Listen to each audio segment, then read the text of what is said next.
Kalian pernah nggak sih teman kalian itu baru baca satu buku stoik atau baru baca satu buku saham, ngerasa kalau dia itu adalah orang yang paling ngerti saham, kan dia bicarain tentang saham BCA, kapan masuknya, dan berapa dividennya per tahun. Tiba-tiba dia jadi expert financial.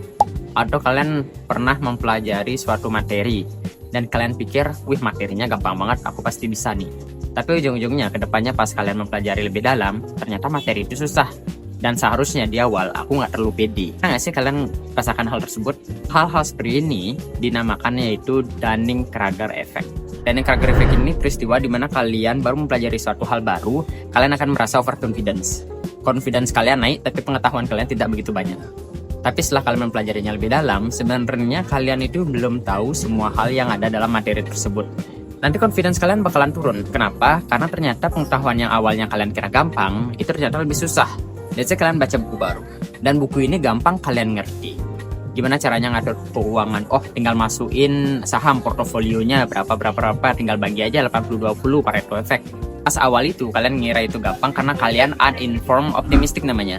Kalian itu tidak diinformasikan seberapa dalam pengetahuan atau materinya tersebut, tapi kalian optimis mempelajarinya lebih dalam, informed pessimistic.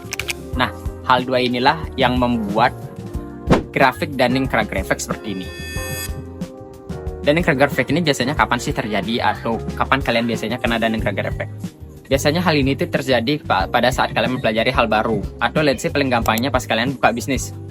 Banyak pengalaman yang aku dengar pas kalian mau buka bisnis, let's say kan sekarang bisnis-bisnis yang terkenal itu seperti bisnis branding baju ya, atau kalian mau bikin kafe baru. Pas kalian mau bikin kafe baru, kalian pasti kepikirannya itu ya pas kalian momen suksesnya. Wih keren banget, aku udah sukses kafe, uangku banyak, aku bisa jalan-jalan. Jadi kalian benar-benar berkeinginan buat kafe. Aku juga tahu, aku sering ngopi gitu misalnya. Udah hafal banget gimana rasa-rasa kopinya. Itu namanya kalian uninformed optimistic. Kalian optimis banget dan belum tahu seluk-beluk dari bisnis kopi tersebut atau materi yang kalian pelajarin. Ini bisa terjadi di berbagai case. Pada saat kalian mau bangun bisnisnya, ternyata warungnya udah jadi, kopinya udah selesai R&D, customer nggak ada. Setelah 1 bulan, 2 bulan, baru kalian mikir, wih ternyata susah banget ya juga bangun bisnis kopi, seharusnya aku mempelajarinya lebih dalam. Yang awalnya kalian itu optimis, walaupun kalian tidak mengetahui materinya lebih dalam, kalian jadinya pesimis. Dan grafiknya akan kelihatan kayak ini. Pada awalnya kalian akan percaya diri banget, makanya grafiknya naik. Pas di puncak itu kalian biasanya akan merasakan overconfidence. Nah, biasanya pas overconfidence ini banyak orang yang blunder. Karena mereka apa? Karena mereka sok tahu. Setelah mereka udah merasakan overconfidence, mempelajari materinya lebih dalam, baru mereka nyadar kalau, oh ternyata aku tidak sepintar itu.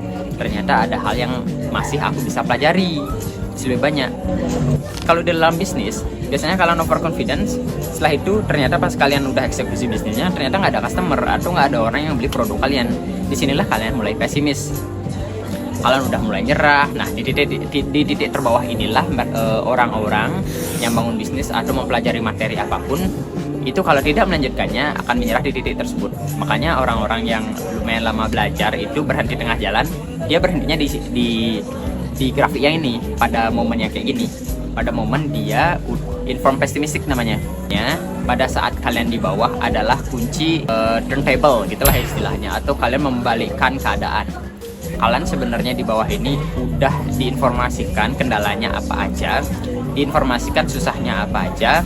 Nanti jika kalian tidak menyerah dan terus melakukannya, nanti pasti naik perlahan-lahan. Kalau pada saat membangun bisnis juga, kalian pasti perlahan-lahan naik. Kalian dapat 1 customer, 2 customer, dan kalian tahu struggle-nya apa. Ya kalian pelan-pelan bakalan solve the problem gitu loh dengan sendirinya. Biasanya efek kayak gini nih, orang overconfidence di atas. Setelah udah overconfident di atas, dibantah sama orang yang lebih pintar, dah mereka selesai aja gitu.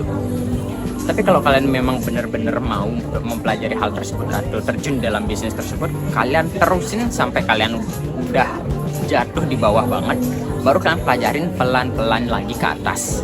Kejadian-kejadian kayak gini tuh bahkan bisa terjadi setiap hari gitu loh. Pada saat kalian main game misalnya, atau pada saat kalian mempelajari materi baru di perkuliahan atau SKS. pas kalian masuk SD awalnya pasti kalian ngira matematika itu gampang, cuma 1 tambah 1, makanya kalian sering ranking 1. IPA cuma mempelajari tumbuhan aja, tapi lama-kelamaan pada saat kalian mempelajarinya ternyata matematika nggak cuma angka aja tapi abjad. Saat kalian tidak mempelajarinya kalian putus asa, dan disinilah kalian di titik terbawah kalian. Sebenarnya kalau kalian pelajari itu pelan-pelan aja, kalian pasti bakalan bisa, dan nanti grafiknya bakalan naik. Kalian pasti bisa mempelajarinya. Nanti naik, bisa dah, sukses dah jadinya. Gitu. Karena dalam bisnis mempelajari materi selalu terjadi hal-hal seperti Dunning-Kruger effect ini. Jadi maksudku buat video ini adalah kalau kalian mau mempelajari hal baru atau struggling dengan masalah kalian yang kalian hadapi sekarang, sebenarnya kalian lagi menjalani grafik ini, grafik Dunning-Kruger ini. Awalnya kalian merasa optimis dengan hal yang kalian jalanin, kalian yakin pasti bakalan berhasil, tapi ternyata enggak. Kalian cuma pindah tempat aja jadi di bawah. Tapi kalau kalian nggak nyerah dan kalian terusin, nanti pasti lama-kelamaan naik, berkembang, dan ujung-ujungnya sukses. Tergantung gimana kalian caranya menghadapi keadaan yang ada di bawah. Gitu aja. Jadi tetap semangat dan ya jangan menyerah aja.